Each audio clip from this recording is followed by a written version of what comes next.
Hello, welcome to another episode of Free Code Friday. My name is Jason Bach, and we're going to continue on from what I did last time, which is I think I realized I need to switch all the counts for all the lines to big integer. That will actually make it easier to do um, random number generation, ironically, instead of a ulong.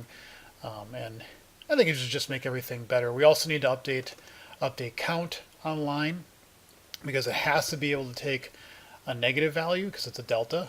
And then we also need on iExecution engine actions a way to have an update count on a line, because a line may have code in there that needs to say, hey, this line, go update it with plus or minus 4 or whatever. So we need to be able to say, here's identifier, here's the delta, it finds the line, and then it updates it for you.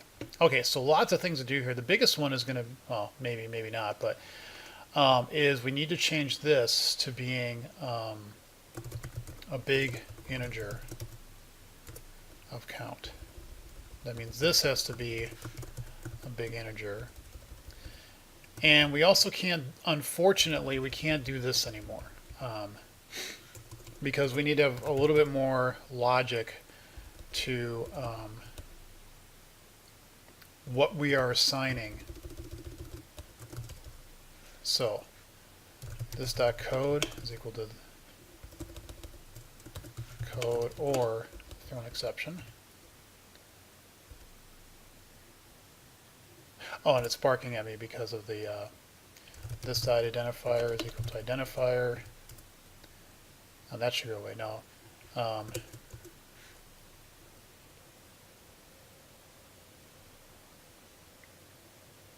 You can't do a ternary where the false is going to throw an exception, right? I don't think that's going to work. I really don't know. We'll do this. If count is less than big integer 0,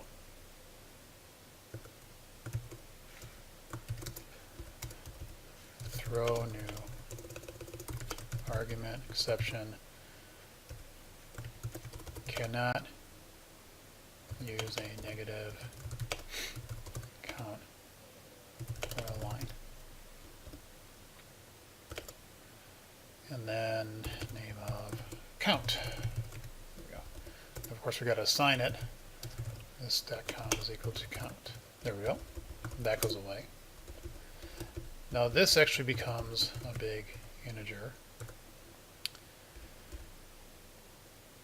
Now if the delta is greater than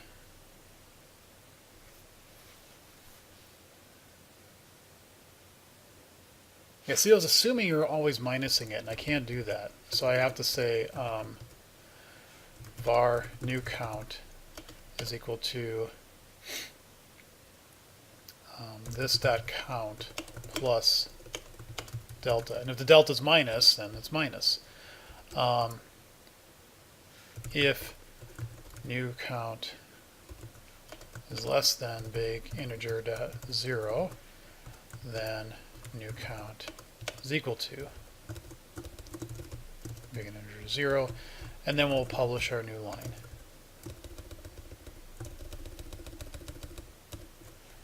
With new count. There. Oh, I got to return it. I didn't have a...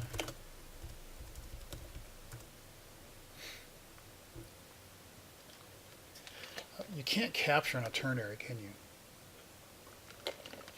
I was thinking is if you could do, well,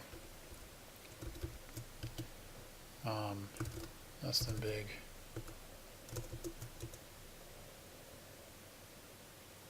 Yeah, that's stupid. Never mind. All right, so let's go to line tests.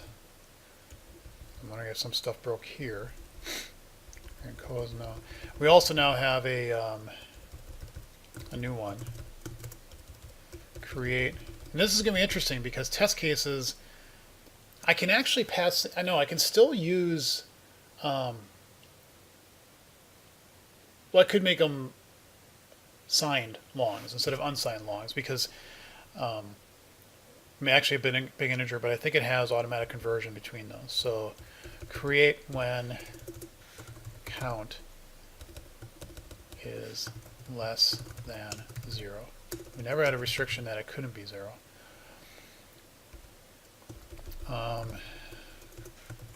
We'll just say this is 1, and we'll do the, because I don't think you can just say new action here. You actually have to provide an action. And then, does that convert? It should automatically, yeah. And this is not argument null, this is argument exception. I did talk, by the way, to the talk. I put a thing in there to the NUnit team, and let me actually show you that. So let's get rid of all these. And let's go to NUnit.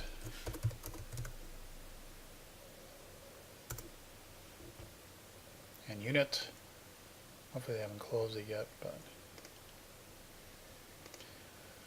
so you can do two styles. Zoom in here. You can do throws and then assert that, which this I actually think is worse, because now you have to do with property equal to, and I'd rather just say, hey, give it to me. Some people would probably prefer it, but personally I'm not sure we need more ways to do the same thing. And at that point I'm just like, well, either I submit a PR and accept it. What I should ask is say, hey, if I give you a PR that has this addition into it, would you accept it or not? Because I'm not going to I wouldn't do the work if unless I knew it would be accepted. So I'm still kind of debating this, whether I should, but I don't think it's going to get in unless somebody else does it, and it doesn't sound like their team is really, do a third thing. I don't find either one of these to be satisfying for the constraint.that approach. I think it'd be more fluid and actually more type safe if you were able to capture what the exception object is and then do my own asserts on that thing. But is what it is. So I keep that open because I might want to talk about that later. Make a mention of that and say, hey, if I did this, would you actually accept it? Let me make sure I'm recording. Yes, I am. Okay, good. All right, back to the code here. So when the code is null, the default is probably the big integer of 0, is what I would imagine. Argument exception. Update the count, except now I need to update it. Yeah, I need to be a little bit careful here. So identifier, count, and this actually needs, well, I can't. It's cool though because it's accepting a count, so might as well keep it that way. We give it a 2. Delta is at, this should actually be 3 now. It's going to change the behavior slightly. If I do a test case of 2, and now my delta, actually we have to make it a long now, and say minus. What we'd expect the result to be is actually a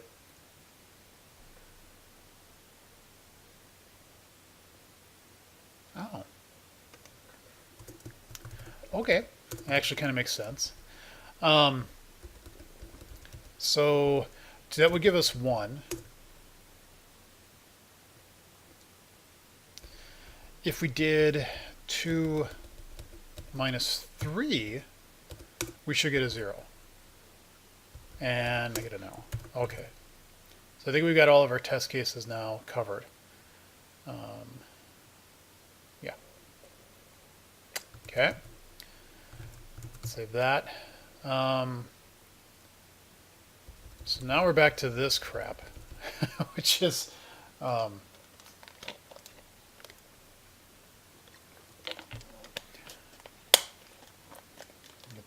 current line count actually now has to be a big integer. Now switch that over. There you go. Big integer.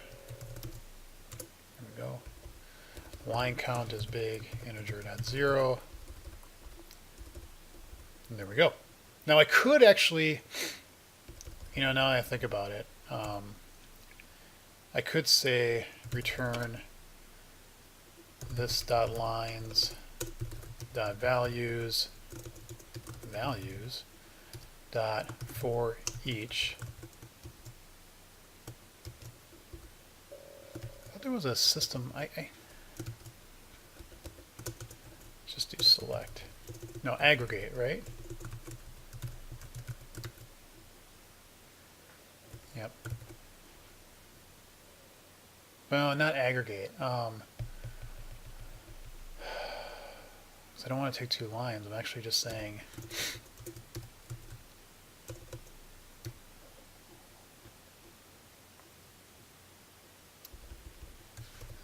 Yeah, there we go.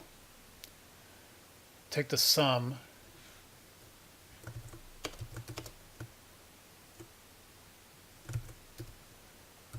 Count.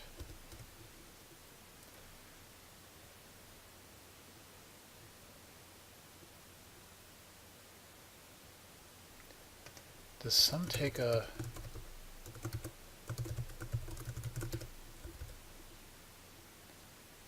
And now that is what it's saying. What is it saying? Well, why do I feel like an idiot? Because sum should just be sum the values, right? Yeah. But what I wanted to say is sum given some arbitrary... Oh, I bet. Again, I bet. Decimal, double, float, and long. Yeah, it doesn't have the concept. This is where, again, where intrinsics need to have generic support. To say, do you actually support a plus operator? So it's not really intrinsics. It's just we need to have operators be part of generics to say, hey, I'll take anything you got as long as you do an addition operator. So sad. Oh well, that's okay. All right, so we have a current line count that will get us back the correct thing. Now I don't need to do this. And where was I from last time? The last time it was, I need to be able to generate a random number with an upper bound of current line count.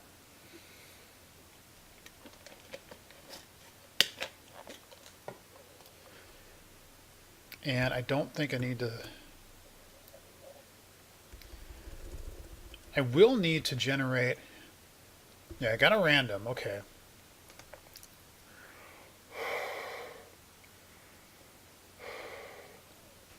And I did the current lower bound stuff, so that's okay, that's good. The only thing I need to actually do here is to generate an actual random number bound by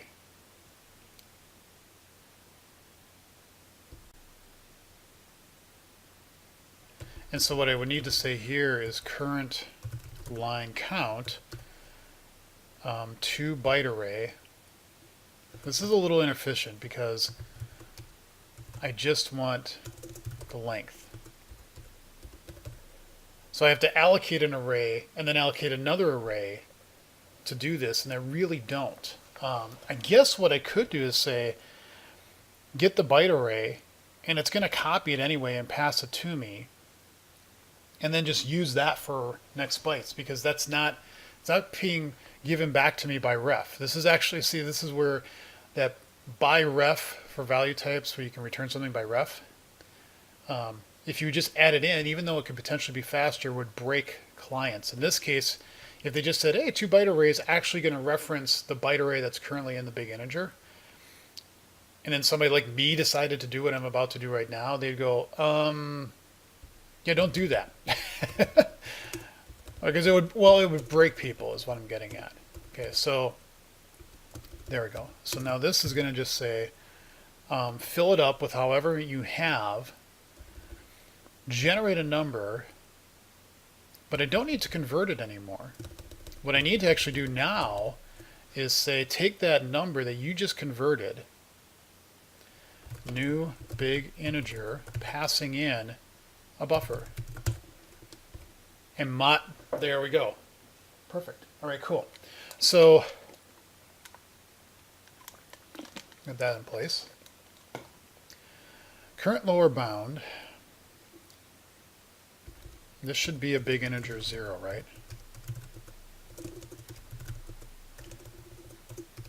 Z. Why can't I had an aversion to typing Z for a second. Okay. And that's no longer, is this going to bite me here? No, it doesn't. Good. My range is all powerful. Yay. So this is saying, what's my current lower bound, which is 0, go up to that line's count, which let's say it's 3. The lower bound is also 0, so 3 to 2. Because my range is actually inclusive here. And so the generated number, let's say it was a 4, wasn't in there, so you skip to the next line. If it was, you'd execute the line, look to this, update the count to -1, and break, because you're done. This would then, see now we're a little screwed up here. We now have to say else current lower bound plus equals, again, let's say that we were at, our first line was 3, so we need to go from 0 to 2. So our next one is current bound plus equals line.count. And then that will skip to the next range, and so on and so forth. And I know I was playing with always keeping the count, like what's the current line count, in play here. I haven't actually done that, and I don't really want to get, I can always get it, I'm recalculating it. I originally said in a former video, let's just always keep what the current line count is until I'm actually doing an execute. I could still do that, but not really wanting to mess with that right now. And so execute's returning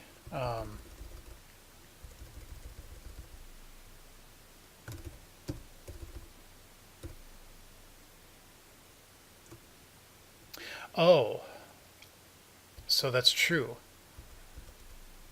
Yeah, and I do that. Okay, I do that. Okay. Well, why was I going to make this returning a 0? I'm not 0 a Boolean. I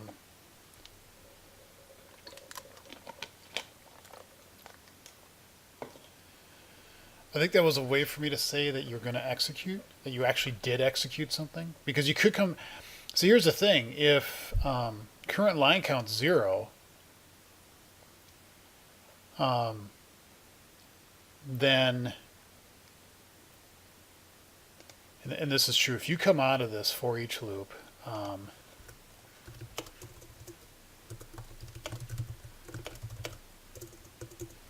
we should never come out of this for each without executing a line. So let's say that if current line count is greater than 0, then we do all this.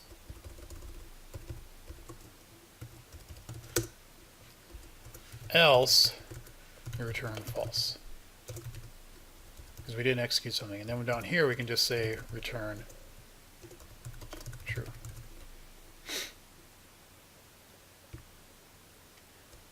And arguably I could throw this in, and I don't even need,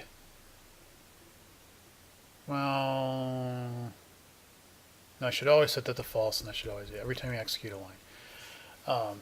And that just tells you, did you execute a line or not? And so if you're going to get a false, then that means stop what you're doing, because there's no, while execute is true.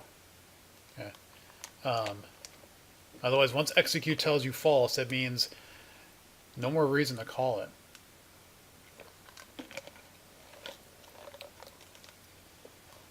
Which is a little odd, because what you could say is, if you know that the count just got down to 0, then you could say, do I need to do a future execution? and no. You'd still need to check if somebody called execute that you can do it. And I think that's fine. It's just to say, did you execute something or did you not? We'll leave it like that for now. Maybe I change that later. All right. Do I have any errors? Oh, it's never...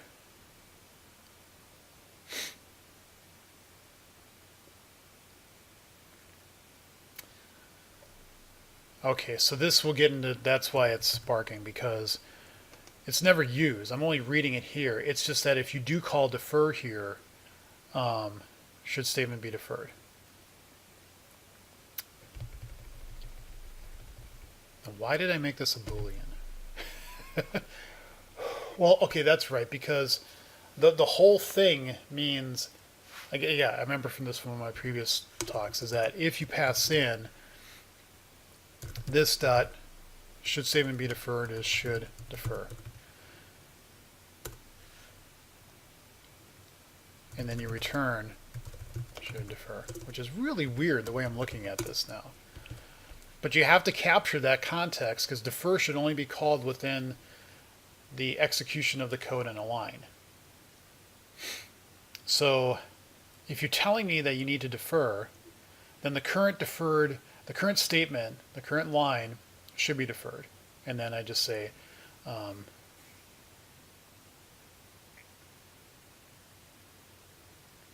yeah, because again, defer is just it's this weird switch where you're basically saying defer it if all these things are true. I'm passing in true.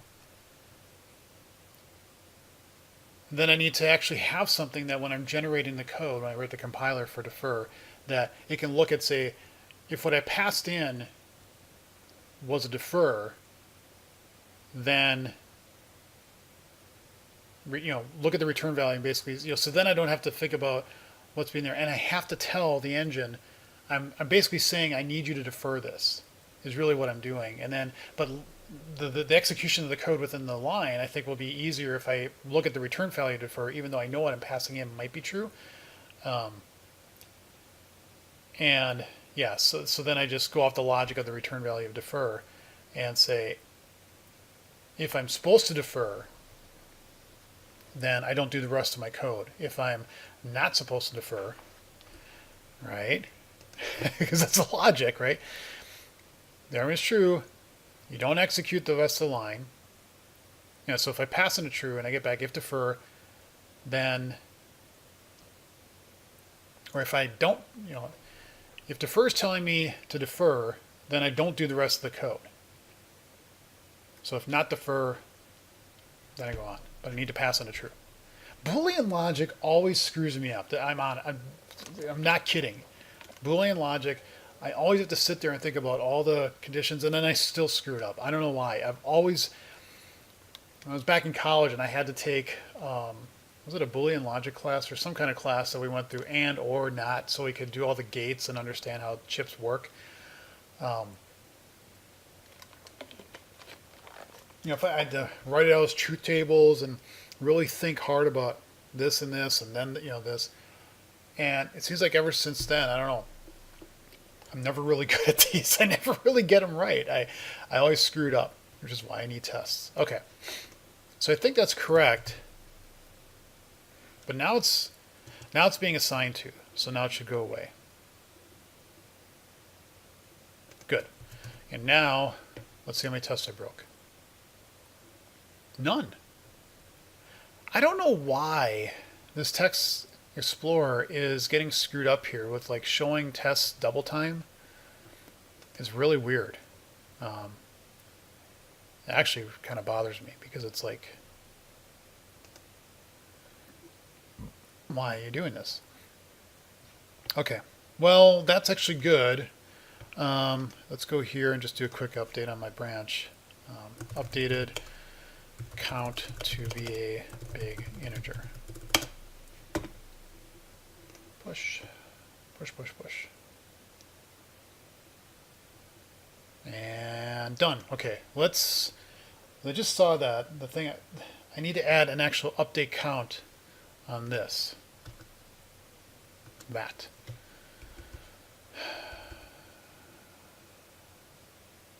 Those are all fine. I think this is just a void update count on the ulong identifier and a big integer delta. Perfect. Then I need this. And here somewhere. Public.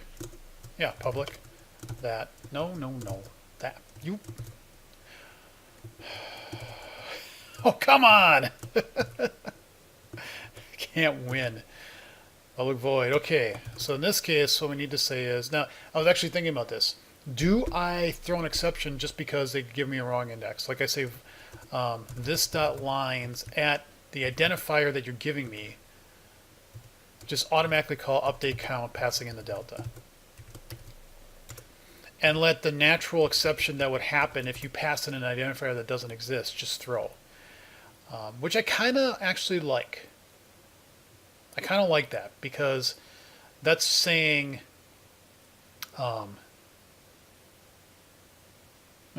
you really ended up being in a spot that you shouldn't be in. You're going to fail anyway. So don't silently do it. I was debating that in my head this morning when I was just thinking about this. Going, do I throw an exception? And yeah, in this case, that means you really probably hit something bad, very, very bad. And we don't just want to ignore it and move on and do something like that. So this, I think, is correct. Right? Right. And then the update count just calls the update count on lines. But, like you can see here in the code, if you do something like blah, blah, blah, blah, here I'm going to parse and say, for line 1, add 9. Okay. For here, line 1, add 98. Line 2, add 98. And so, so the thing is here, those identifiers will always be there because I never remove the lines. I don't remove lines from the, I never remove a line. I just update the counts all the time. And here, actually, oops. Oops. Need to update the immutables. That should be like a new hero, the immutables. I don't know. But I can't, so what? Yay, I updated the line, but now I need to actually update the dictionary. So I would need to say this dot lines is equal to this dot lines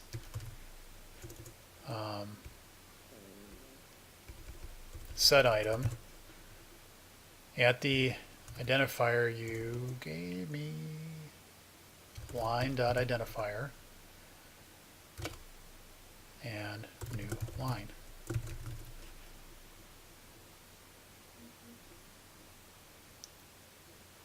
Oh, and that's read only.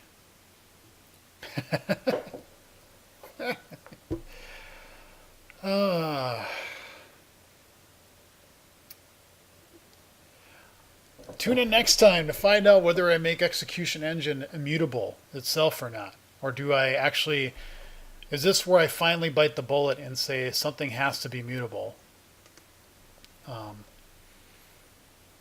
And let the engine itself, because then this wouldn't be an immutable dictionary. This would be mutable, and then I wouldn't have to worry about that necessarily.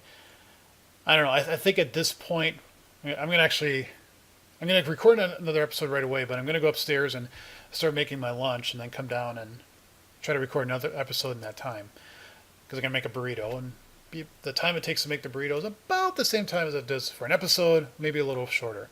But I'm going to debate in my head, do I make this immutable dictionary a dictionary and just say, at this point, this is where the engine will stop, because I also want the ability to potentially do statistics on the execution. And this is also now coming into my head that this execute here, what I think this actually should do is just return nothing, and it just goes into a while loop while my current line count is I'm almost saying that's the way I should do this. While my current line count is this, greater than 0, then just keep doing a new line, keep doing a new execution. But I'm going to take a break for just a moment because I need to debate that in my head. So stop for now. Thanks for watching. Leave any comments or questions down below. See you in the next episode.